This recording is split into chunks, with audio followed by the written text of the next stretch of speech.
जनता महंगाई से बुरी तरीके से त्रस्त है।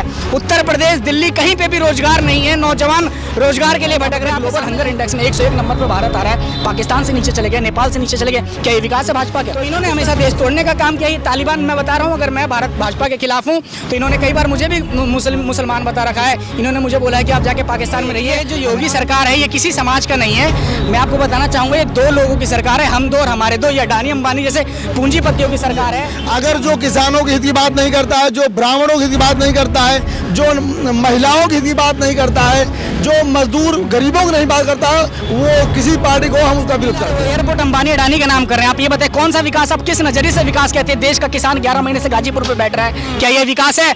2-2 साल की मासूम बच्चियों का बलात्कार हो रहा है, क्या ये विकास है? बच्चों को रोटी नहीं मिल रहा, मिड डे में नमक और रोटी खिलाया जाता है, जिसकी अगर पत्रकार साथी वीडियो बनाता है तो उस पर मुकदमा लादने का काम करता है, क्या ये विकास है? जो बड़े बड़े चैनल हैं उनके बारे में एक बात कहना चाहूंगा कि अगर भाजपा के बड़े बड़े नेता अपने तलवे में जहर लगा के सो जाएं तो सुबह उठ के आप देखेंगे तो इनके मुंह से झाग नजर आएगा। इस तरीके की चाटुकार करने का काम करते हैं। बंगाल चुनाव हुआ उस समय भी आपने देखा कि इन्होंने भाजपा को कितना आगे करके दिखाया, लेकिन परिणाम आपके सामने है। जनता को सिर्फ बटन दबाने का इंतजार है। जनता इन बड़े चैनलों से जनता का भरोसा उठ गया। ये सिर्फ चाटुकारिता करने का काम करें। जिस दिन वोटिंग होगी उस दिन भाजपा को औकात समझ में आएगी और इनके एग्जिट पोल इनके पीछे चले जाएंगे।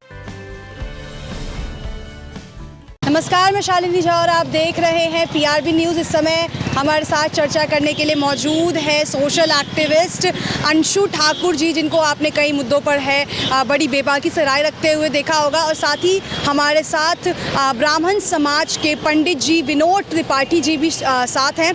अभी उत्तर प्रदेश में बहुत जल्द विधानसभा चुनाव होने वाले हैं, इसको लेकर भी चर्चा करेंगे। साथ ही ब्राह्मण समाज जो है उसको लुभाने के लिए सभी पार्टियाँ जो है ज़ोरदार अपनी कोशिशों पर लगी हैं। और ब्राह्मण समाज इस बार किसकी तरफ जाने वाला है, इसको लेकर भी हम इनसे जानेंगे। पहला सवाल ही यही है कि अभी हाल ही में उत्तर प्रदेश में हरदोई में जनसभा को संबोधित करने पहुंचे अखिलेश यादव ने ये कह दिया कि जिन्ना जो है देश प्रेमी कह दिया जिन्ना को, और जिन्ना की तुलना जो है सरदार वल्लभ भाई पटेल और महात्मा गांधी जी से कर दी। देखिए, मैं आपको बताना चाहूँगा मुद्दा जिन्ना नहीं है, मुद्दा पटेल साहब नहीं है, मुद्दा उत्तर प्रदेश का विकास है। उत्तर प्रदेश में जो बढ़ रहे क्राइम हो रहा है वो है मुद्दा। तो उसको लेकर क्या तुलना करना सही है? मुद्दा शिक्षा का होना चाहिए। और मैं आपके मीडिया वालों से कहना चाहता हूँ, आप हर चीज़ उठाने का काम करते हैं, लेकिन आप कभी उत्तर प्रदेश के मुख्यमंत्री से पूछने का काम करते हैं कि उत्तर प्रदेश में महिलाओं का आए दिन बलात्कार क्यों हो रहा है? आप नरेंद्र मोदी या गृह मंत्री से पूछने का काम करते हैं, वित्त मंत्री जी से, कि पेट्रोल और डीजल पे इतने महंगे महंगे दाम क्यों बढ़ रहे हैं? जनता महंगाई से बुरी तरीके से त्रस्त है। उत्तर प्रदेश, दिल्ली, कहीं पे भी रोजगार नहीं है। नौजवान रोजगार के लिए भटक रहे हैं। आपके सामने लाइब्रेरी चल रही है, यहाँ 30-32 साल के युवा ऐसे हैं जिनकी भर्ती आ गई है, लेकिन भर्ती में कहीं ना कहीं पेपर लीक हो जा रहा है, उनके पेपर नहीं हो रहे। मुद्दा इन चीज़ों को होना चाहिए। जिन्ना से हमारा कोई मतलब नहीं है, मुद्दा तो जिन्ना का होना ही नहीं चाहिए। मैं आप लोगों से कहना चाहता हूँ, आप लोग देश के चौथे स्तंभ मीडिया हैं। मीडिया का कर्तव्य बनता है कि जो देश में जो समस्याएं चल रही हैं, जो जनजीवन को असर डालने वाली जो समस्या, उनको आप मुद्दा बनाने का काम करिए। तो कहीं ना कहीं आप बाबा से पूछने का काम करिए, भाजपा की सरकार से पूछने का काम करिए कि उत्तर प्रदेश में विकास तुलना करना सही है या गलत? तुलना करना सही है, तुलना करना गलत है, इस पर नहीं जाऊंगा। मैं कहना चाहूंगा आपसे कि जो मुद्दा क्या है, उत्तर प्रदेश का चुनाव है। उत्तर प्रदेश मतलब संविधान बचाने का चुनाव है, देश बचाने का चुनाव है। देश जब ही बचेगा जब उत्तर प्रदेश से भाजपा जाएगी, क्योंकि इन्होंने जिस तरीके से संविधान की हत्या करके, आपके मौलिक अधिकारों की हत्या करके, जिस तरीके से इन्होंने आम जनजीवन को, आम नौजवान युवाओं को, महिलाओं को ठगने का काम किया है, छलने का काम किया है, मुद्दा ये होना चाहिए। तो इन्होंने हमेशा देश तोड़ने का काम किया है। तालिबान, मैं बता रहा हूँ, अगर मैं भाजपा के खिलाफ हूँ तो इन्होंने कई बार मुझे भी मुसलमान बता रखा है। इन्होंने मुझे बोला है कि आप जाके पाकिस्तान में रहिए, अगर आप अपने हक और अधिकार की बात करेंगे तो इसी को लेकर अभी अखिलेश की बयान को लेकर आपने कहा कि आपको कहा गया पाकिस्तान जाने को, ऐसे ही कुछ बयान अखिलेश के लिए दिया गया है। कहा है कि पाकिस्तान चले जाएं चुनाव के बाद, जो तभी ये जिन्ना प्रेम जो उनके मन में उमड़ आया है। देखिए, मैं आपसे कहना चाहता हूँ, ये वही लोग हैं जो इंडिया और पाकिस्तान का जो भी मैच हुआ, जो हमारी टीम मैच हार गई, तो इन्होंने विराट कोहली को कहा कि इसकी 1.5-2 साल की बच्ची का बलात्कार कर देंगे। ये बीजेपी ने थोड़ी ने कहा, ये वो वही अंधभक्त हैं। वो अगर आप जांच करिएगा तो कहीं ना कहीं लोग भाजपा से जुड़े हैं। आप ये बताइए कि अगर आज हमारे देश में इंडिया और पाकिस्तान का मैच होता है, हमारे अगर खिलाड़ी अगर पाकिस्तान से मैच हार जाते हैं, तो जो हमारे कुछ लोग हैं, हमारे जो देशवासी, जिसमें कुछ लोग हैं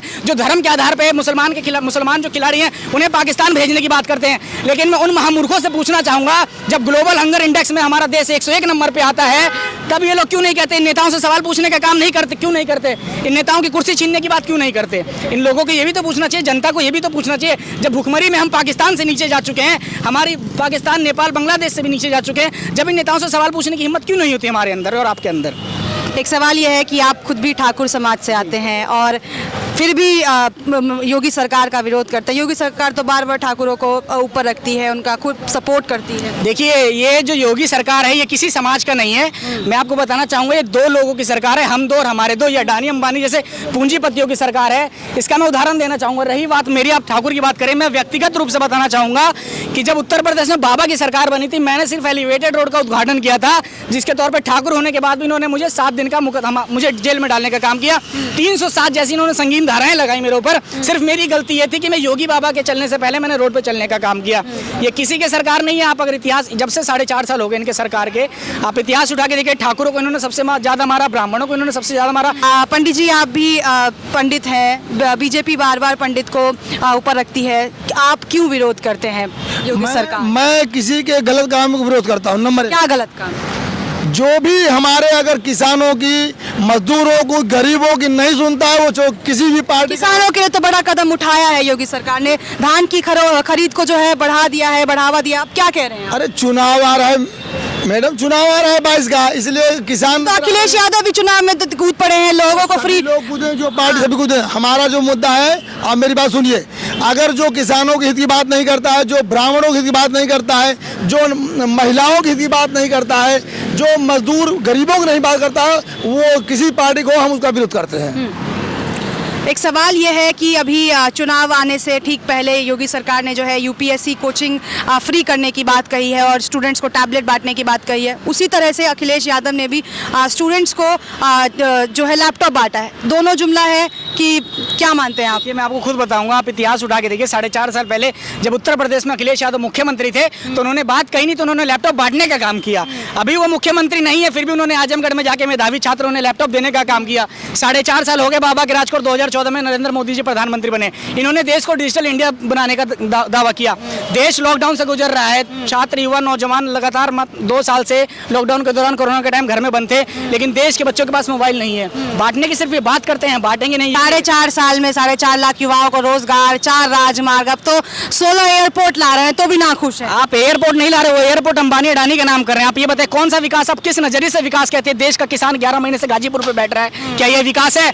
2-2 साल की मासूम बच्चियों का बलात्कार हो रहा है, क्या ये विकास है? आपके सामने ये स्कूल व्यवस्था है, देखिए इसकी छत टूट गई है, क्या ये विकास है? बच्चों को रोटी नहीं मिल रहा, मिड डे में नमक और रोटी खिलाया जाता है, जिसकी अगर पत्रकार साथी वीडियो बनाता है तो उस पर मुकदमा लादने का काम करता है, क्या ये विकास है? आप किस विकास की बात कर रहे हैं? उत्तर प्रदेश में नहीं, पूरे देश में जब लॉकडाउन लगा, पूरा देश आर्थिक अभाव की वजह से और रोटी की वजह से अपने घरों में चुप था, रोटी नहीं मिल रही थी लोग खाने के लिए। उस समय भी अडानी अंबानी के 33% का रोजगार बढ़ा है। तो अब बताइए किस विकास की बात कर रहे हैं? मोदी सरकार ने थोड़े ना उनका वो व्यापार बढ़ाया है, व्यापार, उनका खुद का व्यापार पहले से व्यापारियों को बढ़ा, सरकार उसके ऊपर हाथ रखने का काम करती है। अरे आम जन के बारे में क्यों नहीं सोचते आप अपने लोगों? श्यामा प्रसाद मुखर्जी ये पता नहीं किस विचारधारा की बात करते हैं, समाजवादी विचारधारा। आदरणीय लोहिया ने कहा था कि समाज में मेरी नजरिए से अगर एक सभा हो रही है, सबसे अग्रिम पंक्ति में बैठे व्यक्ति को जिस नजरिए से देखता हूं, समाज में अंतिम व्यक्ति को भी उसी नजरिए से देखना चाहिए। श्यामा प्रसाद मुखर्जी ने भी खुद कहा था अंत्योदय, मतलब जो समाज में जो सबसे आखिरी पंक्ति व्यक्ति हैं, चाहे वो किसी वर्ग, किसी भी जाति से हो, उसका उद्धार होना चाहिए, लेकिन इन्होंने उसे डुबाने का काम किया है।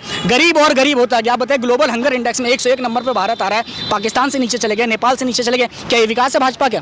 उत्तर प्रदेश में कभी मनीष गुप्ता की हत्या हो जाती है, मनीष गुप्ता के लिए आप SIT जांच का गठन कर दिया, उनकी वाइफ खुद धन्यवाद योगी जी कह रहे हैं। धन्यवाद, सरकार चल रही है। मैं बता रहा हूँ कि आज मनीष गुप्ता का नंबर आया, इससे पहले पुष्पेंद्र यादव का नंबर आया, विवेक तिवारी का नंबर आया, हो सकता है कल आपका भी नंबर है, हमारा भी नंबर है। SIT की जांच कर रही है, आप उसे मुआवजा दे रहे हैं, उसका क्या मनीष गुप्ता वापस ला के दे देंगे आप? कल को आपकी हत्या हो जाए, आपको अरे जांच नहीं होती तो योगी सरकार के खिलाफ आप जिन्होंने मारा, पुलिस का आज भी पुलिस भागी फिरे हैं, पुलिस प्रशासन बचाने का काम करता है। इन्हीं का DM और SSP कह रहा है कि अब मुकदमा मत करवाइए, हम जांच करवाएंगे, उन्हें सजा देने का काम करेंगे। आप ये बताइए कि ऐसा कौन सा इन्होंने कानून की किताब पढ़ी है जिसमें एक IAS अधिकारी कहता है आप मुकदमा मत करवाइए? इन्होंने कानून को कमजोर करने का काम किया है, इनके अधिकारियों ने कानून को कमजोर करने का काम किया है। और मैं आपके चैनल के माध्यम से बताना चाहता हूं कि देश की जनता को समझना चाहिए कि उत्तर प्रदेश का जो चुनाव है, देश बचाने और संविधान बचाने का चुनाव है। अगर उत्तर प्रदेश में भाजपा जीतेगी तो संविधान खत्म हो जाएगा। उत्तर प्रदेश बचाना है तो भाजपा को हराना है। अच्छा ठीक है, आप कह रहे हैं उत्तर प्रदेश बचाना है तो भाजपा को हराना है।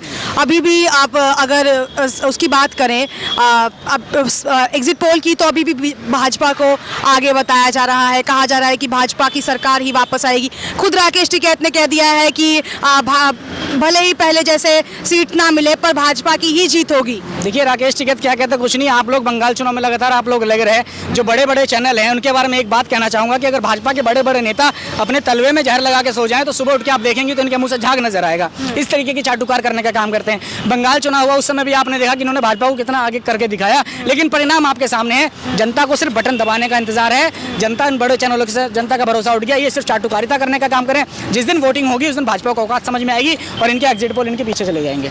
तो ये थे हमारे साथ अंशु राजपूत, जिनका गुस्सा आपने योगी सरकार के लिए देखा कि कितने नाखुश हैं और बहुत ज़्यादा गुस्से में नजर आए। इन्होंने अपील भी कर दी है जनता से कि वोट ना दे बीजेपी को, और साथ ही ये भी बता दिया है कि बंगाल की तरह ही उत्तर प्रदेश में भी बीजेपी का बुरा हाल होगा। अब हाल क्या होता है ये तो चुनावी नतीजे बताएंगे। ऐसी खबरों के लिए आप देखते रहें PRB न्यूज़। धन्यवाद।